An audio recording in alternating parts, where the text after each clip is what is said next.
Good morning to all of you or magandang umaga na naman sa inyong lahat. So instead na yung Paykus Nana ang tatrabahuin ko, before I go on with the Paykus Nana, may isi-share ako sa inyo regarding itong aking wild lemon na sobrang dami na ng bunga, tapos is medyo maganda na siyang tignan.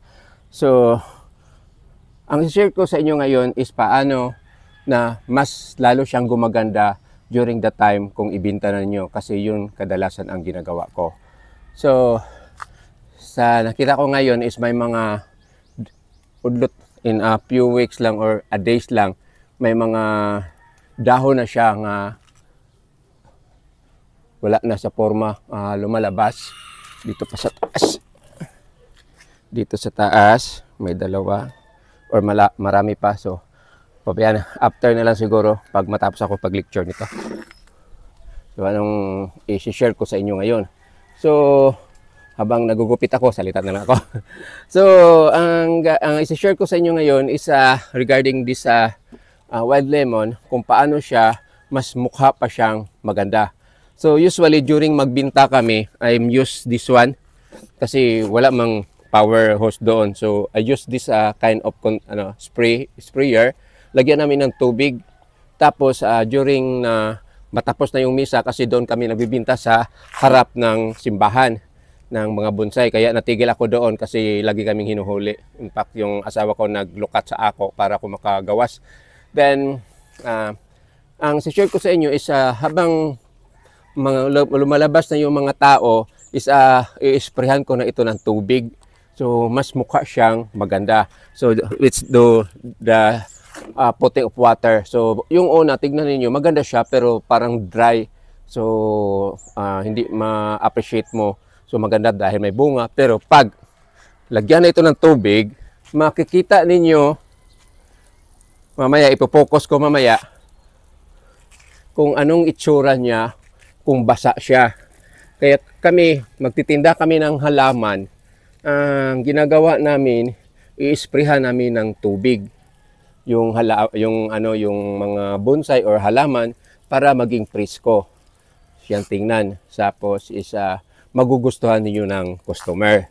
So tapos na yan. So kunin ko yung camera, tapos ilalapit ko dito sa yung na siya, yung basa na siya.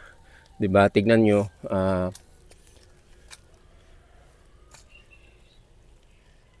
So, yan. So, kuha ko ng stand muna. Tapos, stand ko to para mapaikot ko ng 360. So, yun ang itsura niya. So, maganda sana pag yung nagbibideo ako may magbo-boost din ng tubig. Mas lalo siyang gumagandang tingnan. Pero, kung makikita ninyo, try ko ma-adjust itong camera ko. Yan. So, hindi masyadong maganda yung kuha itong camera ko. Pero sa personal, napakaliwanag. Tapos presko na presko itong puno. Lalo na kung basa siya ng tubig. Try ko sana ilagay sa stand. Pero naisip ko na ang dami ko pang kukunin bago ko malagay sa stand. So ginanito ko na lang. Just na lang. Kayo na lang mag-imagine na pagbasa siya, mas maganda siyang tingnan kung sa mala. Yan. So, iangat ko mamaya itong camera para makita nyo yung sa ilalim. So, ito yung sa ilalim. Tapos, yan. So, yung bago mong nabuhusan na ng tubig is, ito tayo sa ilalim, pinakailalim. Mabuhusan na siya ng tubig, is napakaganda. Yan.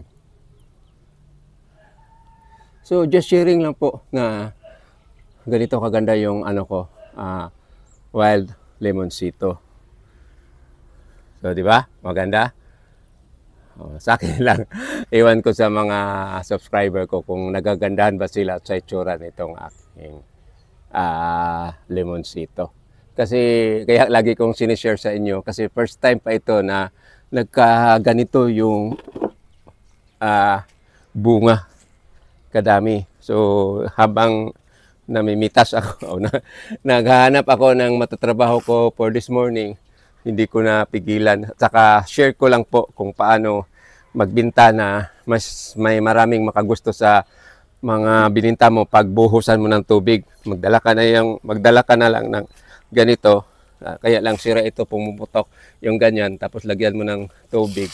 Then time to time, i-spray mo sa binibinta mo na halaman. So ito ang ginagawa ko dati, yung nagtitinda pa ako ng bonsai materials and ornamental plant doon sa harap ng simbahan dito sa aming lugar. Kaya lang mga 2 beses kami nahuli ng mga task force. So naintindihan na namin, kaya nagpatupad naman din sila sa batas kasi parang illegal man kami, kay we're paying only the ticket. Kaya lang that area bawal magtinda talaga dyan, kaya hinuli kami. So siyempre maawa yung asawa ko, so lukat yan. So ngayon patuloy na tayo dito sa Paycos Nana. Ito ang gagawin ko. Ang dami nito, siguro mga 5 o 4 ito. So yun ang idinipulit ko, then i-dry ko, then after that is I do the wiring na. Light, camera, rolling, action!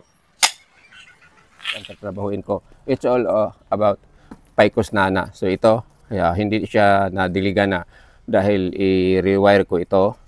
Then ito pa, another Paycos Nana on the rack. So matanda na rin, tapos tatanggalan ko ng wire, tapos i-depulit ko, then rewire naman ulit. Then we have another here, Paycos Nana, wala pa sa bonsai pot pero matanda na siya. So may mga sanga ditong kukunin ko at may mga sanga naman ditong iiwan ko. So same pa rin, is rewire, then palit ng pot.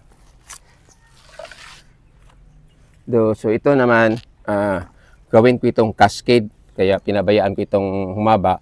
So ang gawin ko nito, lipat ng pot na medyo maganda ng kaunti, tapos itatanggalin yung mga sanga na wala sa lugar, then rewire. Pero hindi ko mapakita sa inyo paano ko ma-rewire, pakita ko na lang sa inyo na magtanggal ako ng mga dahon nito, kasi pag ipakita ko pa sa inyo pag rewire ko, sobrang haba na ng video. So ngayon, ito ang una nakuha ko, nga medyo nakaporma na siya. Pero kulang pagyod, hindi pa masyadong maganda kasi nahirapan ako kung saan yung front niya. So yun, may ugat dito na lumalabas. So may ito option kung putulin ko ba ito o pabayaan na lang. So itong Paycos Nana, kung nahulog, maging maganda siya kung lumiliit yung dahon. So para lumiliit yung dahon, tatanggalin natin. Laging i-depulit, tapos pabayaan, nalimot na ko siya kay sulti, pabayaan, then after that i-depulit naman hanggang lumiliit yung dahon. Kasi kung makikita ninyo dito, hopefully makita sa camera, yung permiro niyang dahon dito is maliit. Compare ko natin yung permirong dahon na, i-compare natin yung last na dahon. So itong last na dahon sobrang laki, halos times 3. So yun, so magsimulan ako tanggal ng dahon itong akong mga bonsai materials na Paycos Nana.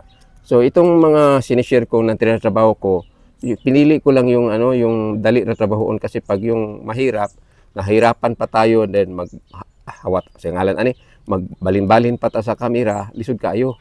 Then send as wala akong camera dito, camera man dito or camera woman, ako lang mag-isa, akong director, akong tagi-edit, ako lahat. Kaya nga hindi maganda yung video ko. So kaya yung hindi masyadong maraming manonood sa ginawa kong video. Pero anyway, at least na ako, na tawag yun, na monetize na ako. So kailangan ko ipatuloy itong ginagawa ko sa pag-share sa inyo about my bonsai dito sa maliit namin na tahanan. So just sharing lang kung yung ginagawa ko. So hindi ako makasabi na I'm doing the perfect way of making bonsai, pero I try my best na maging maganda ng kaunti. So sa awa ng Diyos is nakabuo na man ako ng bonsai na medyo may kagandahan din, pero hindi as perfect, kasi isang beses naman ko nakadaog og bonsai show. After that wala naman. So tuloy na tayo sa pagod.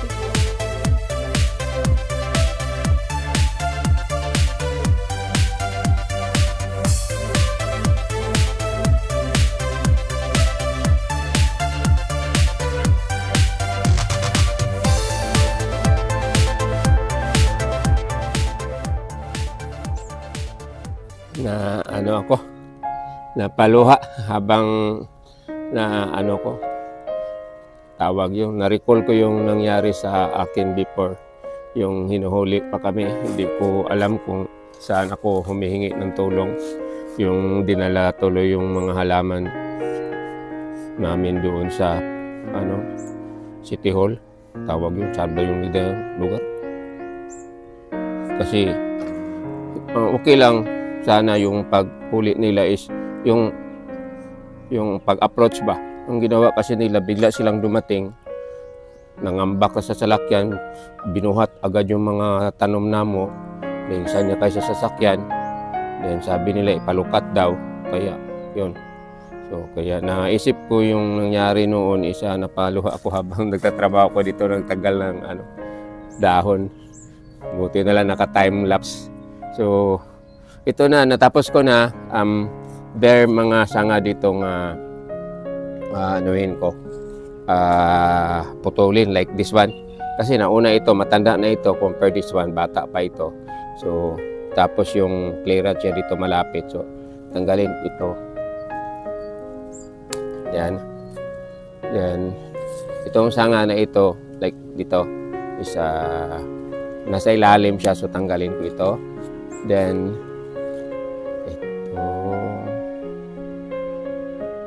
so ito ang tanggalin ko, puli ko ito, i-bend ko pa ganyan, tapos yan, paikis-ikis. So hindi ko ma-wiring ito, mapakita sa inyo paano ko ma-wire kasi nalungkot tuloy ako kasi na-mention ko manggod na yung nangyayari sa akin about yung nahuli ako, yung nagbinta kami ng halaman doon sa harap ng simbahan. So just sharing lang po sa karanasan na nangyari sa aking buhay nung ako pa nagbibinta. So ang dami ko nang pinagdaanan, naging coach ako, so hindi nag-work yung pagka-coach ko kasi kaunti lang yung napapanalo namin.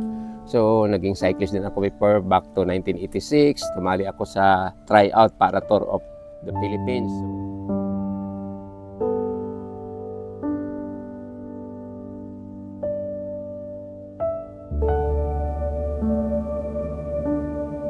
Hindi ako pinalad kasi nahiyos akong ligid in that area in Uslob, Cebu. Then nagbibinta, kahit anong pinapasukan ko, so sa isip ko, ganito talaga ang buhay ko. So sa ngayon, ang ginagawa ko na lang ngayon is nag-alaga ako ng bonsai, which is mahina din ang binta dito sa aming lugar. Then nag-alaga din ako ng mga manok na bantam chicken, which is also same pa rin. So kaya sinabi ko sa anak ko, tigil na lang kayo sa paglaro sa sport ninyo, which is archery, tapos patuloy na lang kayo sa pag-aaral kasi balang araw makahanap din kayo ng magagandang trabaho or tigayon sila ba sa ilang pag-eskwela compare sa paging athlete. So yun lang ang masishare ko sa inyo. Maraming salamat sa panonood. God bless you all. Have a nice morning ahead of you. Bye-bye.